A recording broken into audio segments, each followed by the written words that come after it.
This is ATL Day Ones, part of Locked On Sports Atlanta. And it starts now.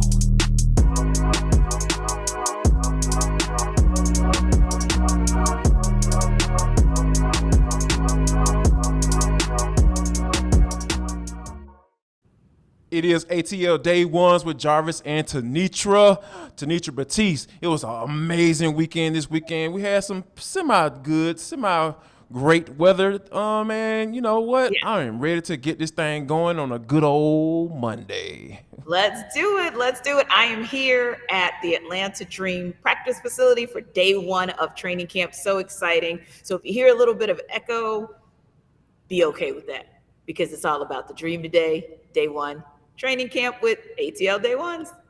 Indeed. Man, that's what I'm talking about. I love those segues, by the way. All right, so coming up on today's show, we're going to go through our top three with J and T.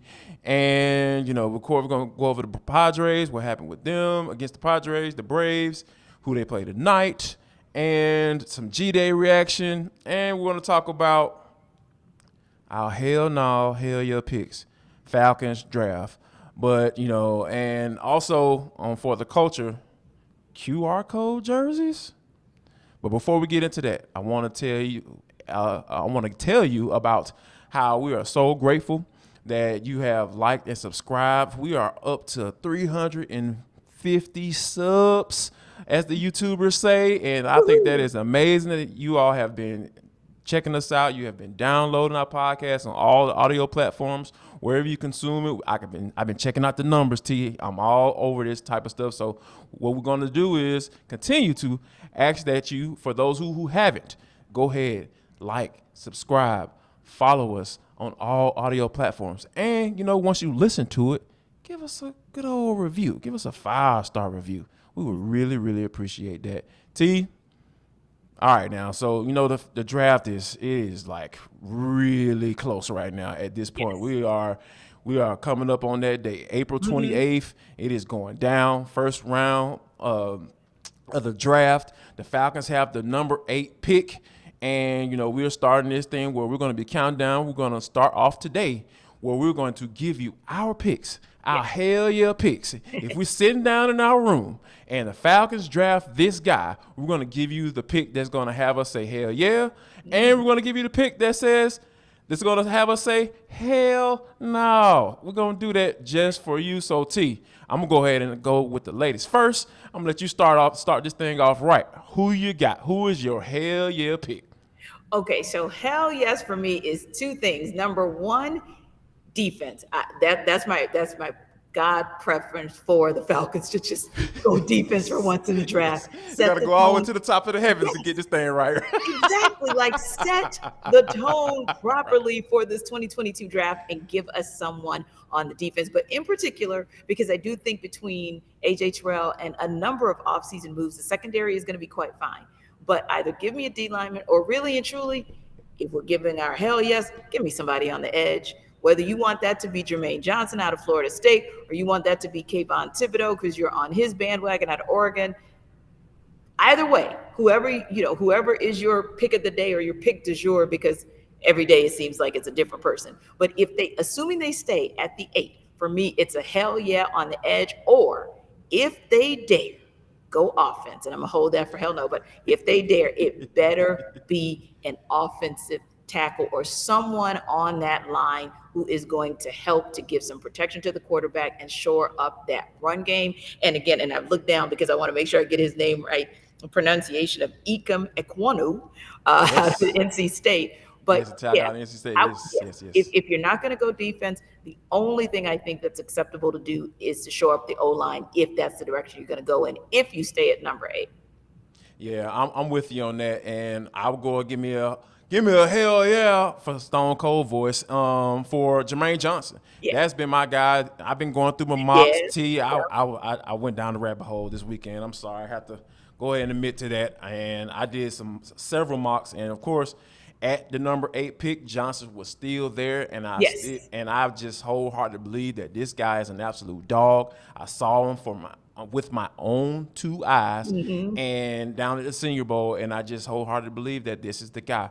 Go ahead and get him. I don't care that people aren't mocking him until 12 or 11. I don't care. Make this dude your guy because he's an absolute dog. He knows how to get to the quarterback, and he wants to do it. And he wants to beat guys that beat the man in front of him. Yeah. And when you're talking about being a consistent pass rusher in the NFL, you have to have that want to, as my boy Hugh Douglas would say. So that is my pick for a hell yeah. And you know what? Can I get like a semi like fall small, another little hell yeah? Like an honorable mention? Like an honorable mention. If I can give an honorable mention, I'm going to go with my guy Charles Cross, the other offensive tackle, because I believe that, you know, it is the Falcons are in a place now where they know exactly what they're getting out of Caleb McGarry, which is not much, and they need to go ahead and draft his replacement because it is time to stop playing around with that issue because it's been an issue, and they need to go ahead and solve that issue. And you know what? Go ahead and bump him down to the left guard. Go and put him in that competition and figure out if he can do something. If he can, cool. Great. If he can't, oh well. So yeah, so what you got for your hell no pick? Yeah. It's not even a person. Okay. It's just one word. Okay. Offense. Ooh, offense. Anything. Offense. Hell to the no. Unless it is on that O-line. I do not want to see it. And like you said, I've gone down that rabbit hole here and there about mock drafts. And I've seen wide receivers show up way too often on Falcons mock drafts. It's a head scratcher to a level that I can't even explain for this draft. No, that's a hell to the no for anybody on the offense drafted at number 8 or even really in the first round unless they trade all the way back. But if they stay in that 8 spot or they stay somewhere in the mids and they only travel back to like the mid-teens or early 20s, low 20s for the round, better not be somebody on offense. I'm gonna have thoughts. And my hell no pick, you already know where I'm about to go. If it's wide receiver, I promise you, I'm yelling out hell no plus some more expletives, and I might even throw some at the TV screen.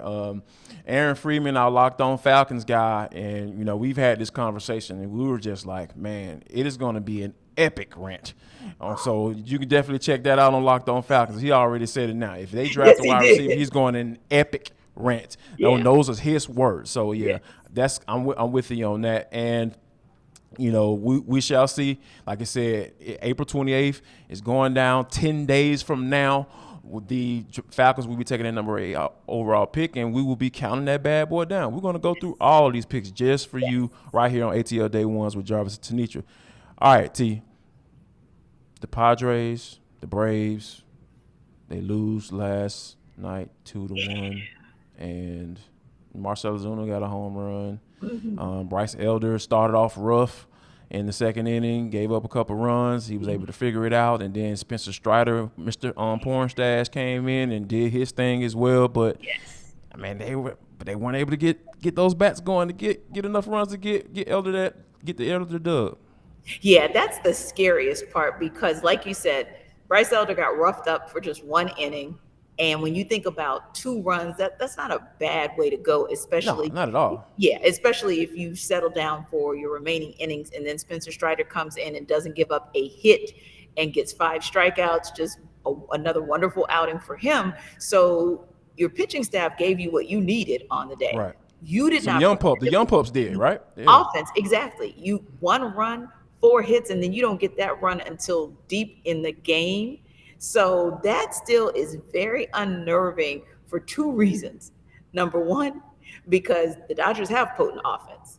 And number 2, Clayton Kershaw. He has a 0.00 ERA. Nobody. And I know that's just a nobody. But yeah, like to me, the scariest piece is this is what we saw against the Padres and against the Reds. And we've now seen, now that the Reds are in their second series of the season, just how abysmal they are as a team. So now going in with a team like the Dodgers, who actually have firepower, including one in the name of Freddie Freeman, but who actually have firepower over there and a pitcher that can shut you down just almost in a complete game, as we talked about last week. That's the scariest piece. Just need to see this offense pick up and get going. They can pick it up and get going, and they may be having a little firepower here pretty soon. Ronald Acuna Yes. will be on assignment with the Gwinnett Stripers starting tomorrow. Yes. So he will, I think May 6th is the date that he's supposed to be ready to go. Yes. So of course everybody is marking that date on the calendar. I know I am, because like I said, they need a little ignition. They need a Yes. little fire starter right there to go ahead and get this thing going, because we already know once they get it going, we know exactly what they can do. Like you said, Clayton Kershaw is going to be the mound. Huascar Ynoa, and the Yes. first pitch is at 10:10 tonight, and we shall be watching. That's for sure. And we'll be reacting to it tomorrow on tomorrow's show. So make sure you come back tomorrow and check that out. All right, G-Day. Cool. I don't know about you, but you know what? One thing that I feel like that really stood out to me, T, is Carson Beck.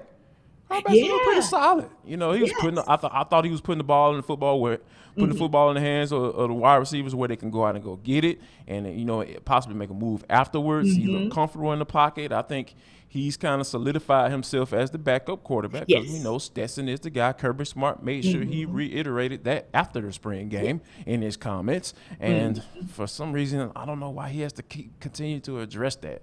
I guess for people like me who question Stetson Bennett all the way up until the last second of the national championship, so it might be for me. So, but it's all good. But I think that, that was one thing that I thought that I thought that would look good. And also tight end Eric Gilbert, a guy, who had his issues, dealing with some mental things, had to step away from the team last year, but he's back. And Kirby said he's been working hard. And what you saw on the spring game was essentially what he's been seeing throughout spring practice. Yeah. And for him to be a local product out of Marietta, we are always excited to see someone like that, and always rooting for someone who's on the comeback trail. It was amazing to me just to hear his fellow players in the post game just as excited about him being back on the field. Also, like you said, Kirby had high praise for him, and even the fans put a lot of energy behind him when he got on the field. So yeah, good to see him, and just hope that he is back for good, because with Brock Bowers, talk about a tight end room. Oh my, maybe arguably the best in the country. I also think their running back room is in good hands. Between Kenny McIntosh, and Kendall Milton, I do believe, not just from a run perspective, but also from a pass catching perspective, I do think that they are picking up in a nice place from where Zamir White and company left off last year. And I also think on the downside, the secondary, we still don't know what that's going to be. That's still a question mark. Even after Saturday, that's still a question mark. But it was interesting because I heard somebody say something about Jalen Carter and how hard he hits. And my thought was, Jalen Carter just hit different, all the way around.